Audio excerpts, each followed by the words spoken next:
అమ్మా నాన్నగారు ఎప్పుడు మా ఆయన అదృష్టవంతుడు అంటారేంటమ్మా? ఒక విధంగా నాన్నగారే అదృష్టవంతులు కదా. నేను మా ఆయనకి ఎంత స్పేస్ ఇచ్చాను బట్టలు పెట్టుకోవడానికి, ఇప్పుడు ఇంత చిన్న కబోర్డ్ చేసేసి ఒక చిన్న ర్యాకు, ఇల్లంతా నా బట్టలే ఉంటాయి తెలుసా. ఒక విధంగా నాన్నగారు చాలా అదృష్టవంతులమ్మా. ఆయన కంప్లీట్ రూమ్ మొత్తం బట్టలు పెట్టుకునే స్పేస్ ఇచ్చారు.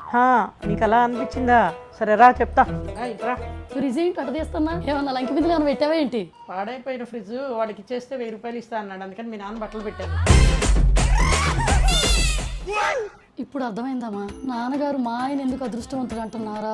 మధుకి ఇన్ని బట్టలు లేవు, నాన్నగారికి ఎందుకు ఇన్ని బట్టలు ఉన్నాయి. ఇంత స్పేస్ కూడా నువ్వు ఎక్కువ వేస్తున్నట్లేవు, బట్టలు ఎక్కువ అనిపించట్లా నీకు? అవును కదా, నాన్నగారు మా ఆయన అదృష్టవంతుడు అంటున్నారు కదా, అది కరెక్ట్ గా ఫిట్ అవ్వాలంటే ఈ కాసిన బట్టలు కూడా ఉండకూడదు. ఇంకా లేట్ ఎందుకు, తీసే అవి కూడా సైజ్ చేయించుకొని మా ఆయనకి తీసుకెళ్ళిపోతాం. ఇటు నిజమేనే, అప్పుడు మా ఆయనకి నా విలువ తెలుస్తుంది. అది లేకపోతే ఒక మగవాడు ఇంకో మగవాడి మీద పడి ఆడవటం. ఇప్పుడైనా ఆడవాళ్ళు ఆడవాళ్ళ మీద పడి ఆడవాలి కానీ మగవాడి మీద పడి ఆడవకూడదు. ఇట్లాగే ఉంటాయి.